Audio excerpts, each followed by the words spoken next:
Welcome to the Forrest Fenn Treasure Solve by Yukon Cornelius. This is a serious treasure solve walkthrough with hundreds of hours invested. You won't be disappointed in the end. Okay, welcome back everyone. We're going to solve a few more scrapbooks really fast. Do this a little quicker than last time. We're at Dale Neitzel's website. We're going to type in green grass again. This is the one that we solved before in episode 2. And we're going to scroll on down. Notice these circles on this skull. That's kind of telling you something's going on here. And then you scroll down a little bit more, and you're going to see these circles that are painted on this skull. And then just come back up here. It says, I found this buffalo in a very remote area above Marble Canyon in Arizona.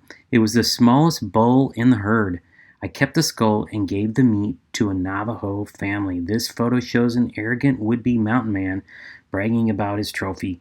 If I had that hunt to do over again, I'd leave my rifle at home. Okay, now we're looking for circles. This is a very vague clue, but stay with it. Marble Canyon, Arizona. We're looking for a circle, medicine wheel, or Sundance location. Let's take a look. As you can see, we've got our lines that we drew from Google Earth from before. We're going to type in Marble Canyon, Arizona on the search bar on Google Earth, and that is going to take us to this place right here, Marble Canyon. And you can see that it takes us right into a small town.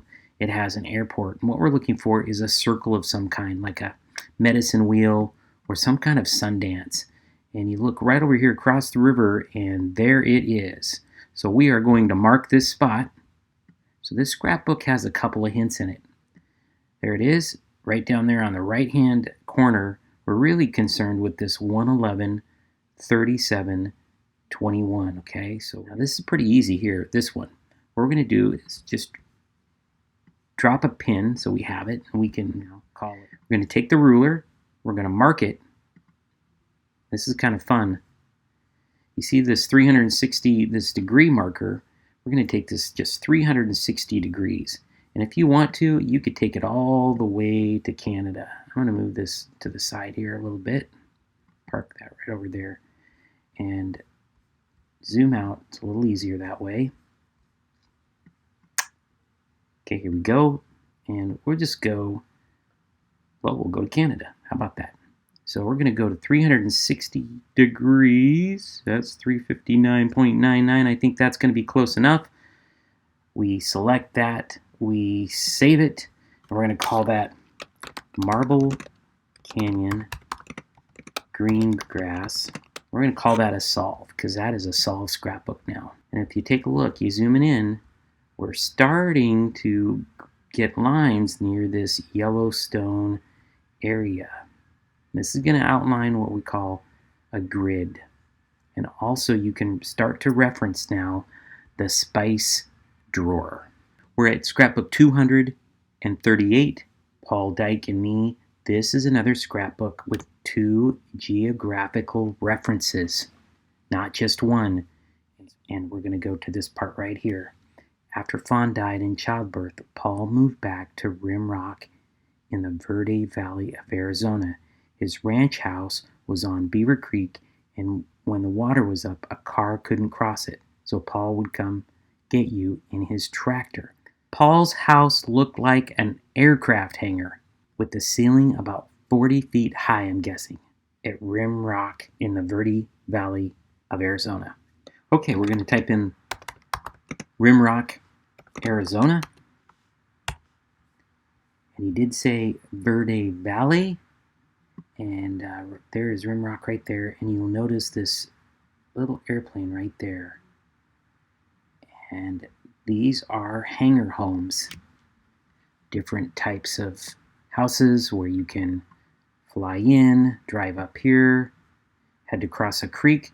To save some time, we're just going to pick this spot right here, the airport drive, and we're going to draw a line north of there. So we're going to take our pin, drop the pin, there it is, grab our ruler, we're going to draw a line, we're going to start the line here,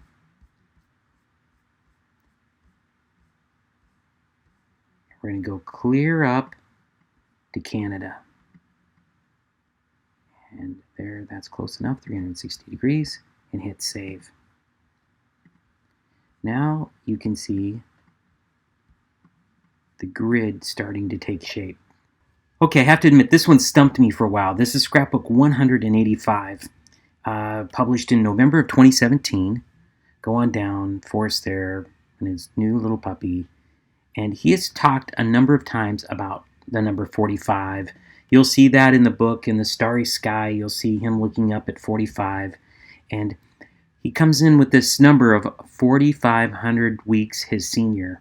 And I was not sure, but then I had to wow, what is he really trying to get at? And I had to come back to this one. So this is a scrapbook that I solved much later. So I had set up this grid that we're walking through now. And then I realized, oh, that's what he's talking about. He's giving another 45 degree parallel hint. And he just put the comma over to the left instead of a period for 45. So this right here is 45 degree parallel. And just look right down here in the corner. You're going to see 45. And we're just going to drop a pin over on this side because this is the Rocky Mountain area, right? So zoom in around the 45 marker, reach up, grab a pin, kind of will help you out there a little bit. And you're going to move that pin around to where it says 45. So this is right. That is close enough. There's 45.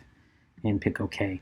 Now what we're going to do is we're going to grab the ruler, click on where the pin was, and we're just going to draw a line across this area here, and it's going to be 270 degrees right there. There's 270, and we're going to go ahead and hit save. Call this 45 degrees. Okay, now I want you to notice a correlation that's taking place here. As you can see, these lines are pretty close in distance. And that's when it really got exciting for me. So this one is 9.5 miles. This one here is 12 miles. Clearly a grid that is starting to take shape in this Yellowstone area.